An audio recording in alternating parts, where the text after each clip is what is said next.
At my father's funeral, I found out my wife cheated, and my daughter isn't mine. Brace yourself, this isn't drama. It's the autopsy. My name's Ethan. I was married for 14 years. I thought we had a normal life, love, routine, a family worth protecting. But that day, my mother pulled me aside and whispered a secret that destroyed everything I believed about love, loyalty, and family. My wife confessed to her years ago. My father knew, and took that lie to his grave. This is my story. A story about betrayal, DNA tests, family secrets, and the long road back to forgiveness. My wife is Melissa, 39. We've been together 16 years, married 14, one amazing daughter, Sophie, 13. Until a week ago, I would have said our marriage was fine but tired. Busy schedules. We'll do date night next month. And the kind of routine where you text grocery lists more than you kiss goodnight. Nothing dramatic. No screaming. Just life. Here's the part one still can't believe I'm typing. At my father's funeral, my mother pulled me aside, squeezed my hand, and told me that Sophie is not my biological child. She said Melissa confessed to her 7 years ago after a mistake, and my dad, my quiet, good, kind dad lying 10 feet away, made mom promise to keep it from me. He didn't want to break your heart, she whispered. He told me to wait until he was gone. It felt like a trapdoor opened under the church carpet. I thought grief was a single feeling, the heavy kind. Turns out it's a swarm. I was dizzy, sick, angry, and somehow polite at the same time. People were offering hugs and pie while my mother calmly rewrote my life in a side chapel. I asked her if she was sure. She nodded like she was confirming the weather. She came to me crying. Mom said it happened during a rough patch when you were traveling. She didn't know what to do. The words rough patch echoed like a joke. Our rough patch was when I took a project out of state for 4 months so we could pay off medical bills. I'd FaceTime every night. Melissa would blow me a kiss and say, "We're okay. Hurry home." I walked back into the reception like a man in someone else's suit. Melissa was at a table with my aunt, holding Sophie's hand, telling her to eat something. She looked up and smiled the tired smile of a grieving daughter-in-law, an expression I suddenly didn't recognize on a face I thought I knew better than my own. The first signs that something had been off were so ordinary I'd ignored them. Melissa locking her phone for work privacy, skipping family dinners for strategy nights, flinching whenever someone joked that Sophie was my twin. I used to think she was sensitive. Now it felt like those moments were bright red flags stitched into a quilt I kept wrapping around myself. I didn't confront her at the church. I couldn't. I stood next to the photo board, shaking hands, nodding at memories, feeling like I was underwater. After everyone left, I went into my dad's study and sat in his chair. On the desk was a note he'd written last month in his careful block letters. Family is who shows up. I stared at those words until the page blurred. On the drive home, Melissa rested a hand on my arm. "You okay?" she asked softly. I heard myself answer, "Just tired," even as something in me started to wake up in the worst possible way. Because the truth wasn't just that my wife had cheated. It was that the two people I trusted most, my wife and my mother, had folded that truth into a neat little secret and placed it under my life like a wedge to keep it propped up. And it held. For 7 years. That night, after the funeral, the house felt hollow, like every piece of furniture was holding its breath. Melissa moved quietly through the rooms, lighting candles, putting Sophie to bed. I sat in my office staring at a photo on the wall, me, Melissa, and my dad at Sophie's 10th birthday. My dad had his arm around her, proud, glowing. I realized then why he'd always looked at her a little differently, softer, maybe even protective in a way I'd never understood. When Melissa came in, she leaned on the doorframe and said, "You've been quiet all day. You're shutting down again." I looked up. "You told my mother." The blood drained from her face. "Told her what?" "You told her Sophie isn't mine." She blinked hard, trying to process. "Ethan, what are you talking about?" I stood. "Don't do that. Don't play dumb." She told me everything. She said you confessed 7 years ago. Her mouth opened, then closed. "Your mom's confused. She's grieving." She had the email, Melissa. She froze completely. The kind of stillness that only happens when someone knows they're caught. I took my phone out, showing her the forwarded message. Subject, "I made a mistake. He can never know." Her hands started trembling. I was scared, Ethan. It was one night, a stupid, meaningless mistake. It didn't mean anything. Who? I asked. She hesitated. Someone from work. You don't know him. His name. She shook her head, tears forming. Why does it matter? It was over before it even started. His name, Melissa. She looked at me, desperate, pleading, and whispered, Daniel. I felt my stomach turn. Daniel, my old coworker. The guy who left the firm suddenly, no explanation. The same man who used to drive her home when I was working late. It was just that once, she said quickly, as if speed could make it sound smaller. We were both drinking. I felt lonely. You were gone all the time. So you replaced me with the guy who borrowed my golf clubs? Her voice cracked. Ethan, please. I was going to tell you. I wanted to. But then I found out I was pregnant, and I didn't know what to do. So you lied? I said quietly. She dropped to her knees in front of me, crying. I didn't lie. I just didn't tell you. You're her father, Ethan. You always will be. I stepped back. That's not your choice to make. She reached for my hand, but I pulled away.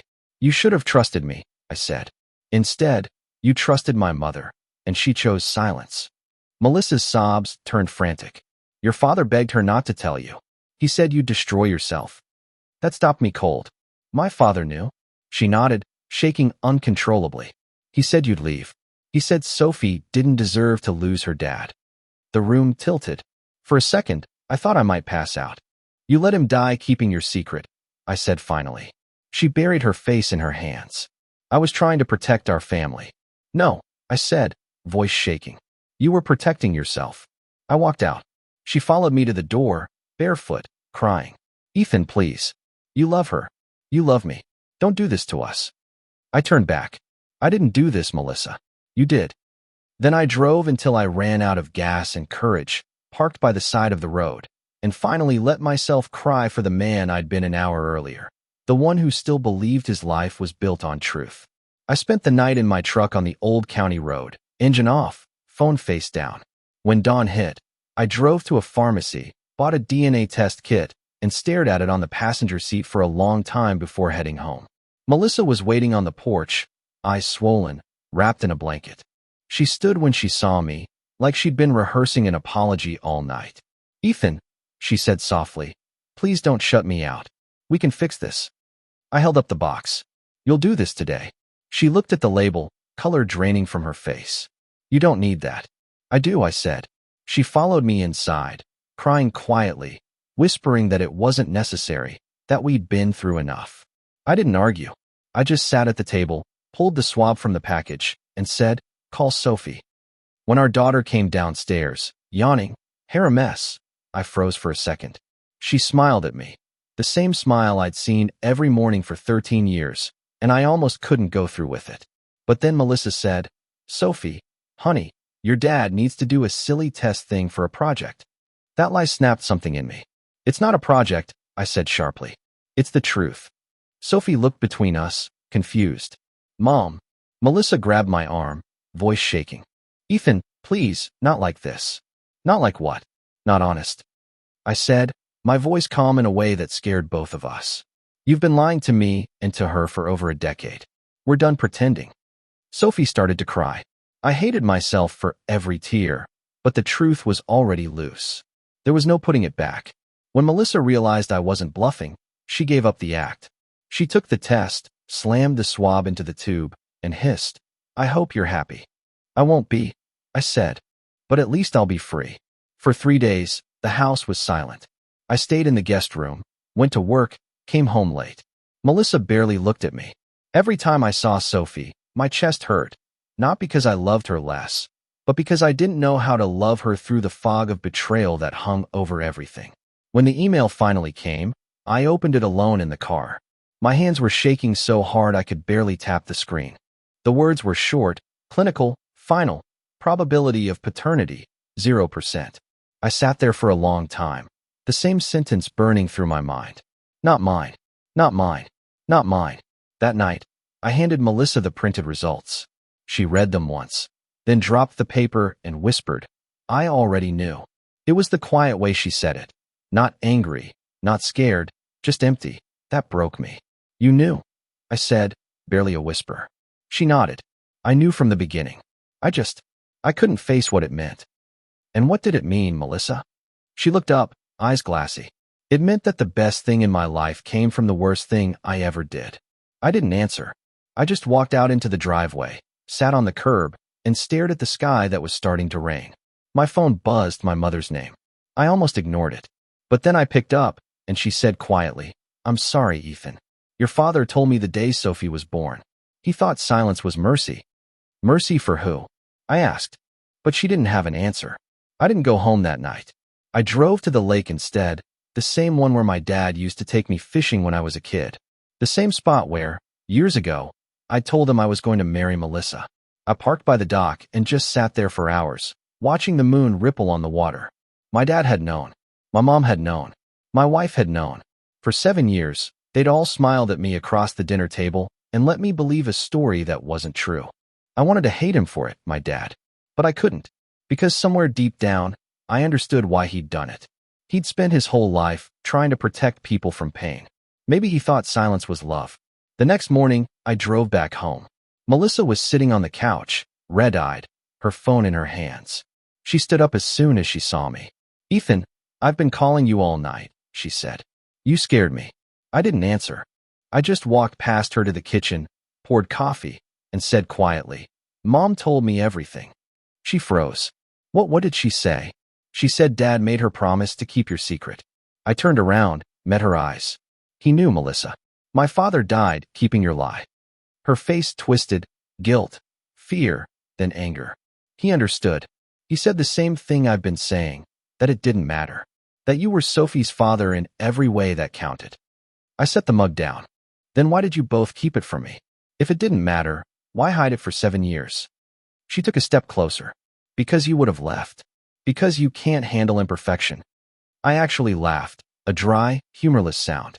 "Imperfection? Melissa, a cracked plate is imperfection. You built an entire second life and asked everyone to clap." She grabbed my arm, desperate now. "Please, stop talking like this.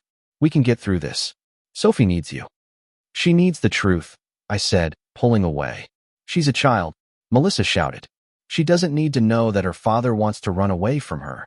Her voice broke halfway through the sentence, and she fell to her knees again, sobbing into her hands. "I can't lose you," she said. "I can't lose both of you." Something in me wanted to bend down, to comfort her out of habit, 20 years of muscle memory. But I couldn't. Not this time. "I'm not leaving her," I said quietly. "I'm leaving you." She looked up, mascara streaking her cheeks. "You'll regret it. One day, when she calls someone else dad, you'll regret this." Maybe she was right, but staying would have killed me slower. I packed a bag that afternoon. Just the essentials: clothes, toiletries, the photo of Sophie from her 5th birthday where we're both laughing, covered in frosting. The one moment I still believed in. As I walked out, Melissa followed me to the door. "Please," she whispered. "I'll tell everyone the truth. I'll do anything." I stopped. "You've already told enough people, Melissa. Everyone but me." And then I left. That night, I stayed at my mother's. The air between us was thick with guilt and unspoken things. She tried to say sorry again, but I stopped her. "Don't," I said quietly. "You didn't just keep her secret. You helped bury me in it." She started crying. I didn't. I'd run out of tears. Later, when I finally went to bed, I found a note tucked under my pillow, my father's handwriting. Probably something Mom had put there weeks ago, before the funeral. It said, "If truth ever finds you, son, meet it with grace. Don't let bitterness be the only thing that survives." I read that line until sunrise, and I realized I had a choice: to destroy what was left of my life, or to build something new from the ruins. The morning after I found my father's note, I sat in my mother's kitchen staring at the mug he used every day. She moved quietly around me, pouring coffee, trying to act normal. It was almost comforting, almost. "Finally," I said, "you knew all this time and you let her hug me, sleep next to me, raise a child with me while you said nothing." Mom stopped mid-pour. "I thought I was protecting you." "No, you were protecting her," I said. "Dad might have told you to keep quiet, but you chose to agree." She set the pot down carefully, voice shaking. "He didn't want to ruin your family." "My family was already ruined," I said. "You just helped them make it look good." She started crying again, but I couldn't console her this time. I was done carrying everyone else's guilt. Later that afternoon, I drove back to the house. Melissa was in the kitchen, phone in hand, whispering to someone. When she saw me, she flinched. "You can't just walk in here like nothing's happened," she said. "I came to talk about Sophie." Her face softened a little. "She's at school. What's there to talk about?" "She deserves the truth." Her eyes widened. "Ethan, no. You'll destroy her. She loves you. She doesn't need to know. She's my daughter in every way but blood," I said. "But if you think I'm going to spend the rest of my life lying to her like you all lied to me, you don't know me at all." Melissa's calm mask cracked. "You're so dramatic," she snapped. "You think you're the only one hurting here? You think I haven't hated myself every day?" I stared at her. "If you hated yourself, you wouldn't have built a lie big enough to live in." That's when she dropped it. The one truth she'd kept buried even deeper. "Daniel wanted to tell you," she blurted out. "He called me the day Sophie was born. He said you had a right to know. I told him to stay out of it." I froze. "You mean you didn't just lie to me? You ruined his life too?" She looked away. "He moved out of state. Got married last year. I checked once. He's happy." Something about the way she said it, calm, almost proud, made me realize I wasn't angry anymore. "Just finished," I said quietly. "I'll send you the divorce papers this week." Her hands started to shake. "Ethan, don't do this. You're throwing everything away for one mistake." "One mistake," I said softly. "Melissa, you turned that mistake into my life's foundation." She reached for me again, tears streaming, whispering, "I'll change.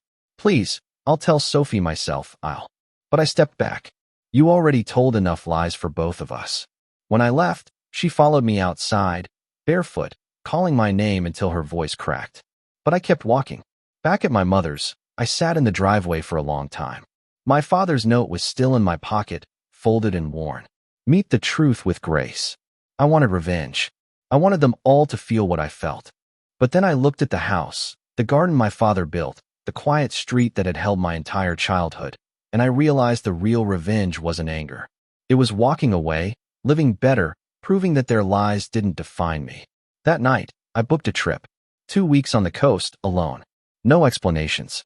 No calls. Just me and the truth, finally on speaking terms. The coast felt like another planet compared to the town I'd left behind. Salt in the air, gulls calling, waves punching the shore in that steady rhythm that makes you forget what time it is. I rented a small cottage near the dunes. No TV, no Wi-Fi, just a radio and a stack of paperbacks. The first morning I stood on the porch with my coffee and thought, this is what quiet is supposed to sound like. The first few days were strange. My phone buzzed constantly. Missed calls from Melissa, 2 from Mom, 1 from my sister. I didn't answer any of them. The silence that used to terrify me started to feel like oxygen. In the evenings, I'd walk the beach with my camera. The habit started when Sophie was a toddler. Back then I'd snap pictures of her chasing waves.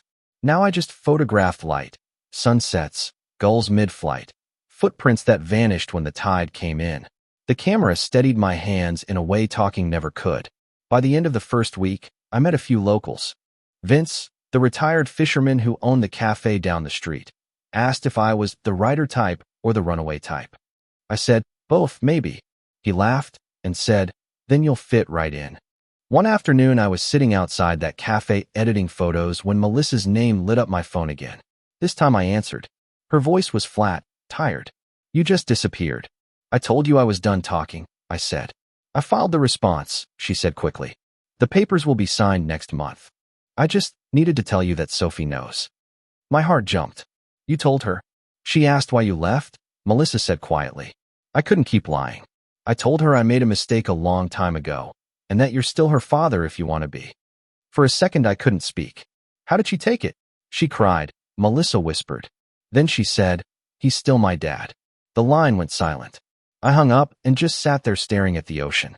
The anger I'd carried for weeks started to loosen, replaced by something heavier but cleaner, grief mixed with relief.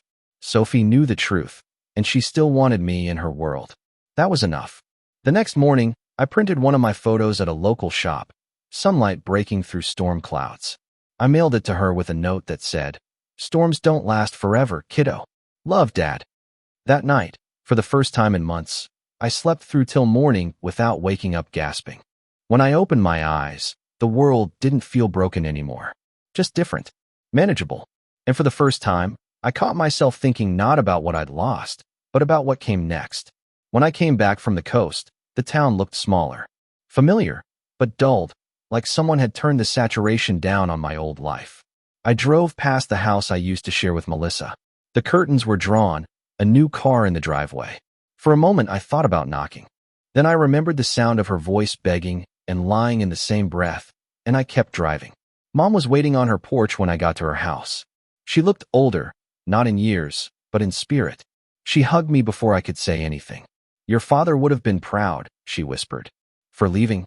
I asked. "For surviving," she said. "That was the one thing he was always afraid you wouldn't be able to do." Inside, the house smelled like cinnamon and old books. She poured coffee, hands shaking slightly. "Sophie called me," she said. "She wants to see you." I froze. "She knows everything." Mom nodded. "And she still calls you Dad." Later that week, Sophie came over. She looked taller, older.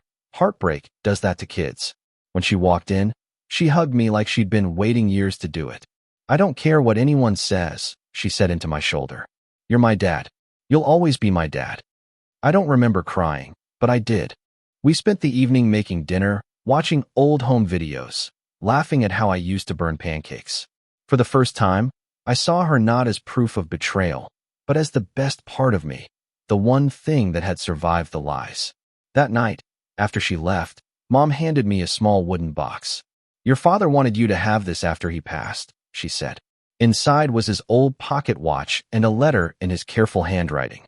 "Son, if you're reading this, it means the truth found you. Don't let it harden you. Love anyway, not because people deserve it, but because you do." I sat on the porch until midnight, listening to crickets, holding that letter like a lifeline.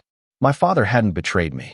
He'd made a choice, a flawed one, but out of love. And maybe, in his quiet way, he'd left me the map for how to heal. Over the next few weeks, I started rebuilding. I picked up freelance work, joined a photography group, even ran a 5K for charity.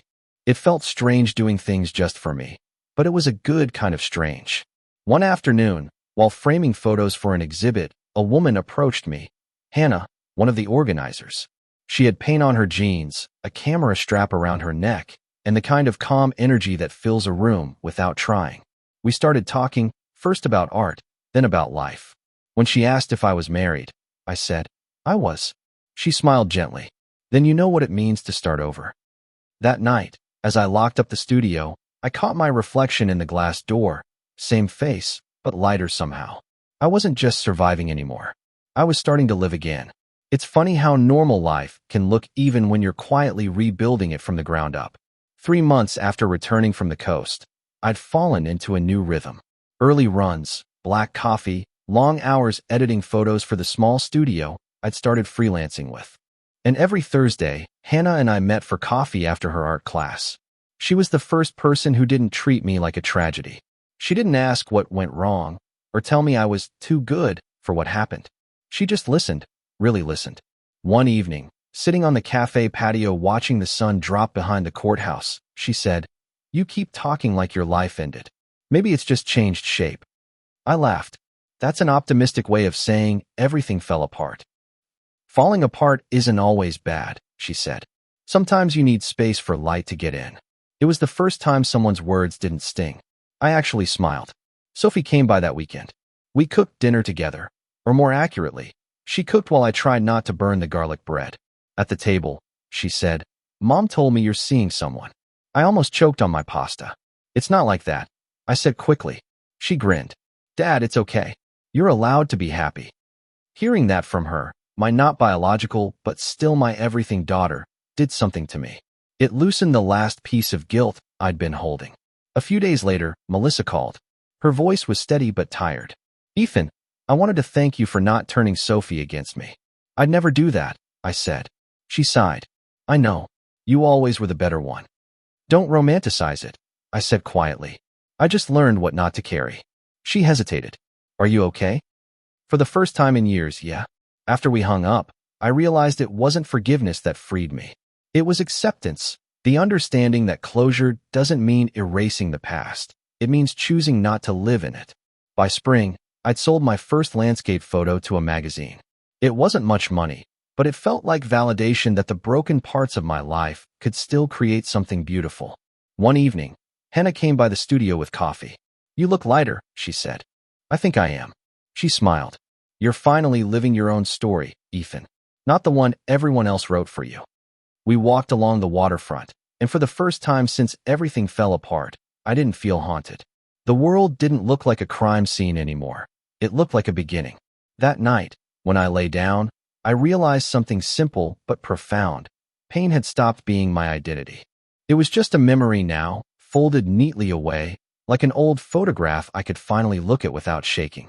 And for the first time in years, I wasn't waiting for something to end. I was ready for something to begin. Spring rolled into summer quietly. Sophie finished her first year of high school, taller now, confident, with my same sarcastic streak. Every other weekend, we went hiking or cooked dinner together. She still called me Dad, and I never corrected her. Those moments made the rest of it, the divorce, the silence, the sleepless nights, feel almost worth surviving. The divorce finalized in June. Melissa and I met at the courthouse, just the two of us, signatures on paper where once we'd signed vows. She looked tired, older somehow, but calm. "I never wanted it to end this way," she said. "It ended the moment you lied," I said gently. She nodded, tears glinting but not falling. "You were a good husband. I was just selfish." "I know," I said. And I was naive. When the clerk called our names, we signed and shook hands. There was nothing left to say. She left first, turning once at the door, maybe waiting for me to say something. I didn't. Watching her walk away, I felt something surprising, gratitude. Not for the pain, but for the clarity it forced. I'd learned who I was when everything safe and familiar was stripped away. That weekend, Mom invited me over for dinner. She'd been careful since everything came out, gentler, quieter. As we ate, she said softly, "You remind me of your father more every day." I used to think he was wrong for keeping the secret, I admitted. "He was," she said. "But he loved you. He thought he was protecting you." I nodded, looking at the old clock on the wall. Maybe he did, in his own way. If I'd found out then, I wouldn't have handled it like this. When I left, she hugged me tight. "You found grace, Ethan. Don't lose it." Later that night, I took a walk through town, camera in hand. The sunset threw gold over everything. The river, the storefronts, even the empty park bench where I used to sit after work texting Melissa. I took a photo, framed it just right, and whispered, for closure. The next morning, Hannah stopped by the studio. She brought me coffee and asked, "What does it feel like now being free?" I thought about it. Like breathing after holding it for too long. She smiled. "Then keep breathing." That night, I opened an email from the magazine that had bought my photo. They wanted more. A whole series. I laughed out loud, the sound echoing in my quiet apartment. I wasn't the man who lost everything anymore. I was the man who survived it and turned it into art. Before bed, I called Sophie. She answered half asleep. "Hey, Dad." "Hey, kiddo," I said. "I love you." "Love you too." When I hung up, I realized that love, real love, isn't something anyone can fake. It survives lies, time, and blood. And as I turned off the lights, the last weight I'd been carrying slipped away. Tomorrow wasn't something to dread anymore. It was something to build. By the end of that summer, life finally felt like mine again. Not the version I'd built around someone else's comfort, but something quieter, sturdier. I moved into a small loft downtown, with floors, huge windows, a workspace big enough for my cameras and prints. Every morning, I'd open the blinds, make coffee, and just stand there in the light, listening to the city wake up. Work took off in ways I never expected. My photography series, Light After the Storm, was picked up by a regional gallery. When I saw my pictures hanging there under bright lights, I didn't see pain anymore. I saw proof that survival can look beautiful. People came up to me after the showing, talking about how the images made them feel calm, hopeful.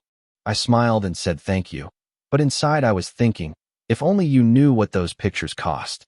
Sophie came to the exhibit opening.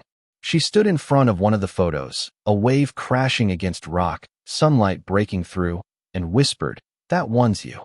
I laughed, but she wasn't joking. "You used to be the wave," she said. "Now you're the light." Later, Hannah and I grabbed dinner.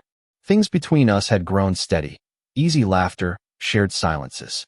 No rush, no expectations.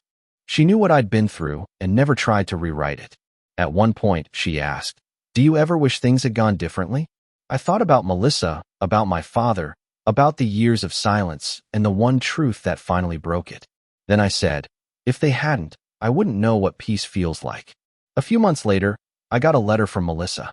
She'd moved to another city, started therapy, was trying to be a better version of herself.